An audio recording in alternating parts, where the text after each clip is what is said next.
예, 감사합니다. 우리 두 분, 이한나 선교사님과 이레베카 선교사님의 감동적인 소감을 들었습니다. 참, 포럼이 날이 갈수록 더 이렇게 참 감동적이고 은혜가 충만해지는 것 같아요. 강사들 잘 섭외해서 그러신가 잘 모르겠는데, 참, 다들 은혜를 많이 받으셨을 것 같습니다. 아, 이한나 선교사님, 우리 세대, 우리 모임의 1세대 시니어 중에 한 분으로서 참 모범적으로 가정과 하나님의 역사를 섬기신 그런 분이시죠. 우리 이한나 선교사님, 옥기 사모님에 대해서 이렇게 늘 생각하면 무엇이 생각이 나십니까? 저는 우리 안나 선교사님 생각하면 세 가지가 딱 떠오르는데 항상 그렇게 해같이 맑은 웃음, 이렇게 웃으시고, 둘째로는 약한 사람들, 병든 사람들에 대해서 이렇게 마음 아파하시는 그 엄마의 마음, 엄마의 모습, 이렇게 생각이 나요. 그리고 세 번째로는 언제든지 가까이 가서 나의 마음을 열고 대화를 하고 싶은 그 어프로치업을 하신 분. 이게 소박하고 그러면서도 또 영적인 어떤 이렇게 권위가 있고 참 엄마 같은 분에서 참 항상 그 감사를 느낍니다. 우리 안나 선교사님의 믿음의 결혼에 대한 간증적인 그 강의를 오늘 들었는데 참 이런 강의는 어디 가서 참 듣기 어려운 정말 그분의 삶, 전 인생 50년 삶을 통해 나타난 그 간증적인 강의 아니겠습니까? 이런 것은 뭐 짧지만 이게 책 몇 권 써도 이거 빗댈 수 없는 정도의 그 귀한 것인데 오늘 우리가 참 잘 들었습니다. 특히 50주년 이렇게 결혼을 맞이해서 50년간 우리 인자하시고 온유하신 우리 산멜리치 선교사님과 동역하여서 한국과 세계 선교를 섬기셨습니다. 참 골드 애니버서리 금 50주년이신데 우리 저는 지금 한 30년하고 40년 사이 정도 됩니다. 정확히 말씀드리지 않겠는데 30년하고 40년 사이인데 우리 UF 형제 자매들 모두 행복한 가정을 다 이루시고 50주년 다 금혼색 이루기까지 우리가 건강하게 하나님께 섬기면 쓰임 받으면 좋겠습니다. 근데 요즘엔 100세 시대라고 그러죠. 그러니까 50주년을 넘어서 지금 60주년, 70주년까지 갈 수도 있겠습니다.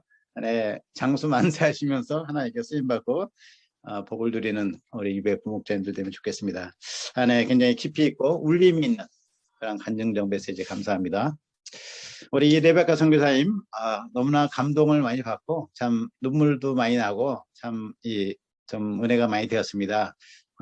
우리 이한나 선교사님에 비하면 주니어에 속하시지만 참 15년 되셨죠. 그래도 뭐 상당히 그 연륜이 있으신데 그 특히 그 믿음의 가정뿐만 아니라 하우스처치를 어떻게 섬기는가, 그 하우스처치를 섬김으로써 겪는 여러 가지 어려움과 시련들을 이렇게 적나라하게 많이 얘기해 주셔가지고 참 그 도전이 많이 된 것 같습니다. 특히 젊은 분들, 결혼 초기나 미혼이신 젊은 분들에게 많은 도전이 됐을 것 같습니다. 그래서 무엇보다 가정교회를 섬기기 위해서는 이 믿음의 가정이 파운데이션이다. 이것이 기초가 되지 않고는 이 모든 챌린지를 이길 수가 없구나 하는 것을 우리가 간증을 통해서 배웠습니다. 그래서 특히 가정교회의 역사는 자기 삶이 다 드러나는 거 아니겠습니까? 그 양들이 자기 집에 와서 우리가 사는 모습을 다 보고 애들을 다 만나고 해서 우리의 삶을 하나도 숨길 수가 없죠. 그래서 정말 믿음에 기초한 부부간의 절대적인 애정과 사랑이 있는 이 신앙적인 가정이 아니고서는 하우스처치 미니스트리를 할 수가 없는 그런 것을 우리가 알게 됐습니다. 참 스프링필드에 굉장히 흥황한 성령의 역사, 제자 양성의 역사가 있는데 그 왜 그렇게 그런 역사가 있었는가 볼 때 이런 한 가정이 믿음의 가정에 기초해서 서로 사랑하고 견고하게 서가는 여기에 있는 것을 오늘 비밀을 알게 됐습니다. 예, 감사드립니다. 네, 두 분의 강의를 통해서 공통적으로 배운 점들을 몇 가지만 제가 나누겠습니다. 첫째는 그 믿음의 결혼은 예수님의 구원의 은혜에 대한 것이 참 기초가 되는구나 하는 것을 배웠습니다. 예수님에 대한 예수님을 만나고 우리가 구원을 받지 않았습니까? 이것이 정말 중요하고 가장 믿음의 결혼의 근거라 할까 기초라고 할 수 있는데 우리가 다 그런 경험 있지 않습니까? 과거에 우리가 다 예수님 믿지 않고 불신자로 살고 흉악한 죄를 범하고 정말 심판에 이르고 파멸해서 멸망을 당할 우리가 예수님 만났잖아요. 예수님 만나고 그 십자가 은혜를 깨달을 때 우리가 눈물로 회개하고 그때 반응이 뭐겠습니까? 그때 고백은 주님을 제가 사랑합니다. 내가 주님을 따르겠습니다. 이거 아니겠습니까? 정말 벌레와 같은 저를 위해 십자가에 지시고 저를 대신해서 이 죄값을 치르시고 저를 사망에서 건지시고 영원한 생명을 주신 그 죄값을 치르신 예수님을 아는 순간에, 영접하는 순간에 우리의 반응은 단 한 가지입니다. 그 한 가지가 뭐겠습니까? 제 인생을 주님께 드립니다. 주님은 제가 뭘 하기 원하십니까? 이것이 우리의 이제 자발적인 자연적인 이제 반응이죠. 우리가 다 그런 걸 경험했죠. 그러고 나서 저도 예전에 믿음의 결혼을 제안받았을 때 저 1대1 목사님이 저한테 그렇게 얘기하세요. 우리 윤원주 학사님은 어떤 스타일의 자매님을 원하세요? 그 제가 한 말이 뭐냐면 저는 선택권이 없는데요. 저는 예수님의 것입니다. 예수님이 결정하실 문제라고 생각이 되는데요. 제가 그렇게 얘기했던 것 같아요. 나에게는 아무런 자격이 없다. 옵션을 내가 선택할 수 없다. 저는 주님이 선택하는 대로 순종한다. 이렇게 그런 말 했던 것 같아요. 그때 주님이 결혼하지 말라면 결혼하지 않을 수도 있고 하라면 할 수도 있고 그러다가 이렇게 아름다운 믿음의 동역자를 소개받았을 때 너무나 감사하고 한마디에 나오는 것이 나는 너무 과분하다. 이분은 너무 과분해서 나는 감당이 안 된다. 이렇게 이제 그런 마음을 가졌던 것 같아요. 그래서 첫째, 믿음의 결혼은 우리 각자의 구원의 은혜에 기초한 것이다. 이 구원의 은혜가 분명할 때 믿음의 결혼 이게 언제든지 가능하고 또 이제 올바른 기초에 놓일 수가 있죠. 두 번째로 믿음의 결혼은 우리가 아다시피 하나님께 대한 믿음에 기초하는 것이죠. 믿음. 하나님을 믿고. 그러니까 우리가 결혼을 하지만 이 모든 것을 하나님이 주관하신다는 믿음으로 하지 않겠습니까? 제가 예전에 한번 포럼에서 말씀드린 거 있었던 것 같은데 그 찰스 스프레더님 무슨 말을 했냐면 여러분이 아침에 일어나서 창문 커튼을 열면은 창문을 통해서 햇빛이 들어옵니다. 그 햇빛을 통해서 방 안에 있던 먼지들이 드러나고 방 안에 있는 먼지들이 막 움직이는 것이 보일 것입니다. 그 먼지들의 움직임 하나하나도 하나님의 주권에 있습니다. 찰스 스펄전이 그렇게 얘기했어요. 즉 우리의 인생, 우리에게 벌어지는 일이 우연이 없다는 것이죠. 우리가 예수님을 만나기 전에는 그저 내 의지대로 내 결단대로 살아온 것 같았는데 예수님을 만나고 뒤를 돌아보니까 예수님이 나를 택정하시고 이렇게 다 인도하셨구나. 그것을 알게 되고 앞으로도 주님께서 나의 삶을 인도하시려는 믿음을 갖게 되는 것이죠. 그렇기 때문에 하나님께서 나에게 보내주시는 대상, 내가 하나님의 자녀요 하나님의 종인데 나의 결혼을 위해서 하나님이 오는 사람이 하나님이 모르시겠는가? 물론 목자인 사람을 통해서 이제 중매가 되고 이제 결혼이 도와지지만은 그 사람들이 하는 것이 아니고 그 사람들 뒤에 목자 뒤에 하나님이 하시는 것이다. 하나님이 허락하지 않으면 절대로 될 수가 없다. 하나님이 허락하지 않으면 공중에 새 한 마리도 떨어지지 않고 하나님은 우리의 머리카락까지 다 세시는 분인데 어떻게 이런 일들이 하나님이 알지 못하고 이루어지는가? 어떤 하나님이신가? 하나님은 나를 사랑해서 독생자를 주신 분이요. 로마서 8장 32절 말씀과 같이 아들 주신 분이 무엇을 더 주지 않겠느냐 하시는 분이요. 모든 문제를 주관하시고 인도하시는 나를 지극히 사랑하신 하나님이 보내시는 상대라는 것을 읽게 되는 것이죠. 우리 안나 선교사님이 오늘 발표 때 요절 말씀하신 창세기 24장 67절 이삭이 리브가를 인도하여 사라의 장막으로 드리고 그를 취하여 아내로 삼고 사랑했다 이렇게 되어 있죠. 요즘에는 좀 가치관이 좀 달라져 가지고 로맨스가 있어야 된다고 생각하지만 성경적으로 볼 때는 아내를 취하고 나서 사랑을 하는 것입니다. 아내를 취하고 또 남편을 영접하고 사랑을 하는 것이고 사랑은 잘하는 것이지 느끼는 게 아니잖아요. 느끼는 것이 처음이 아니죠.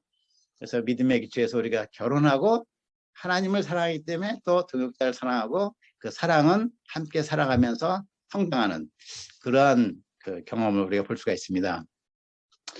세 번째로는 좀 실제적인데 우리가 하나님을 믿고 결혼하지만 실제로는 말이죠. 20대 후반, 30대 초반에 하나님을 믿고 보이지 않는 하나님을 믿고 인격적으로 자기 인생을 결단하기는 쉽지가 않아요. 뭐가 필요하냐면 자기의 목자님에 대한 사랑과 신뢰가 필요해요. 또는 2세들 경우는 자기 부모님에 대한 사랑과 신뢰가 필요해요. 저는 그 결혼할 때 저를 도와주신 목사님이 우리 전여한 박사님이 결혼을 도와주셨는데 저는 그분을 정말 사랑하고 제가 존경했어요.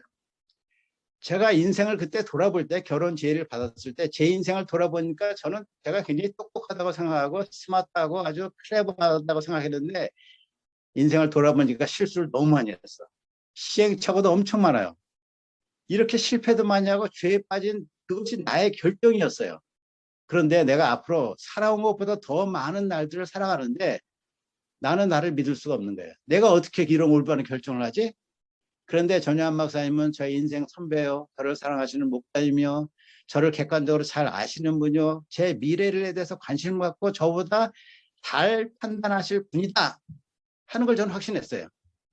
내가 판단하기보다 목사님 판단하는 것이 정말 확실하다. 현명하다. 이것을 믿고 나니까 하나님도 믿고 우리 목사님도 믿으니까 결혼하는 것이 그렇게 어렵지가 않더라고요. 저도 제 두 딸들이 있는데 두 딸들이 다 믿음으로 가정을 이루고 지금 출가해서 목자 가정을 살고 있는데 그들도 뭐 20대 후반에 결혼해서 하나님께 대한 믿음은 약했지만 부모님을 믿었어요. 우리 아빠가 소개시켜 주는 것을 동의하셨으니까 우리 아빠 엄마가 나를 사랑하니까 받아들이면 되겠지. 이렇게 이제 하는 것도 이제 있었죠. 그러니까 참 우리가 이 공동체가 목자와 양간, 목자와 목자간 서로 사랑하고 신뢰하는 공동체가 이런 믿음의 가정을 가능하게 하는 참 실제적인 토양이구나 하는 것을 보게 됩니다. 마지막으로 믿음의 결혼은 우리 이레베카 선교사님 말씀하셨듯이 견고한 하우스처치 역사의 견고한 기초라고 할 수 있습니다. 가정의 견고한 기초요, 하나님의 역사의 견고한 기초요, 행복의 기초요, 안정감의 기초라고 할 수 있죠. 우리 인생의 기초라고도 할 수 있습니다. 그래서 하나님께 대한 사랑이 커갈수록 우리의 그 동역자, 남편이나 아내에 대한 사랑이 커가고 그렇지 않습니까? 내가 하나님을 사랑한다는 증거가 뭐겠어요? 내가 하나님을 사랑한다는 증거는 하나님이 나에게 보내주신 동역자를 사랑하는 것이 하나님을 사랑하는 것이죠. 하나님이 나를 위해 보내주신 대피를 사랑하는 것이 아내를 사랑하고 남편을 사랑하는 것이 하나님을 사랑하는 구체적인 증거라고 할 수 있습니다. 이런 주권적인 믿음을 가지면 나이가 들수록 하나님께 대한 우리가 사랑이 커갈수록 위기와 어려움이 닥칠수록 아내나 남편에 대한 사랑이 더 뜨겁게 불타오르고 성숙해지고 강렬해지는 이 사랑이라는 것이 이런 맛이구나. 이런 것을 이제 볼 수가 있는 것 같아요. 얼마 전에 제 아내가 저한테 그런 얘기를 했어요. 자기의 어떤 연약함을 얘기하면서 그것 때문에 부담이 돼서 미안하다고.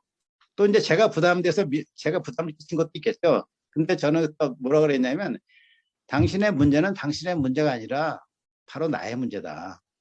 나의 문제는 또 당신의 문제다. 결혼한다는 것은 하나가 되는 것이다. 둘이 하나가 됐기 때문에 너와 내가 있는 것이 아니고 당신의 문제는 내가 해결해야 될 문제고 나의 문제도 당신이 같이 더불어 해결할 문제고 우리는 더 이상 하나하나가 아니라 완전히 하나, 한인격체다 하는 얘기를 했습니다. 그래서 누굴 원망한다거나 부부싸움 한다거나 물레임한다거나 이런 것이 없는 것이죠. 혼자가 자기 혼자 어떻게 싸우겠어요? 혼자 자기가 한무이라는 것을 알면 그냥 보듬고 내 문제로 내가 끌어안고 이제 기도하게 되는 것이죠. 결론적으로 한 가지 예를 들으면서 마치겠습니다. 예전에 헬련의 장요나단 선교사님이라고 있어요. 조금 저보다는 좀 젊으신 분인데 제가 그분과 대화하면서 참 감동을 받았어요. 짧은 말인데 그분이 이런 얘기를 했어요. 나의 아내는 강요나단 선교사님이 나의 아내는 세상에서 최고입니다. The best in the world. 그런 말 많이 하잖아요, 우리가요. 그러면서 왜 그렇습니까? 그러니까 혹시 뭐 굉장히 외모가 아름다우십니까? 노래를 잘하십니까? 혹시 요리를 잘하십니까? 아니면 뭐 섬태하십니까? 기도를 잘하십니까? 이렇게 물어보니까 이분이 하는 말이 나의 아내는 이 세상에서 베스트입니다. 왜냐하면 하나님이 보내신 분이기 때문입니다. 감동이 됐어요. 이런 하나님의 주권에 기초한 가정은 견고하죠. 변함이 없는 거죠. 그런 가운데 부부들은 어떤 어려운 가운데서 사랑하고 그 사랑이 깊어지고 그 가운데서 자라는 자녀들은 건강하게 자라게 되어 있죠. 우리가 아이들에 대해서 최고로 줄 수 있는 선물, 최고로 가르칠 수 있는 교육은 부부가 서로 사랑하면서 하나님을 섬기는 것이라고 생각합니다. 우리 UBF 안에 이러한 좋은 전통, 축복 중에 축복인 이 믿음의 가정 역사가 지금까지 잘 이루어졌는데 이것이 계속 계승이 되고 또 이를 통해서 하우스처치 역사가 흥황이 일어나고 우리의 자라난 세대들이 이 많은 분들이 넘치는 이 가정의 행복과 은혜를 누리는 그런 우리 공동체가 되면 좋겠습니다. 예, 감사합니다.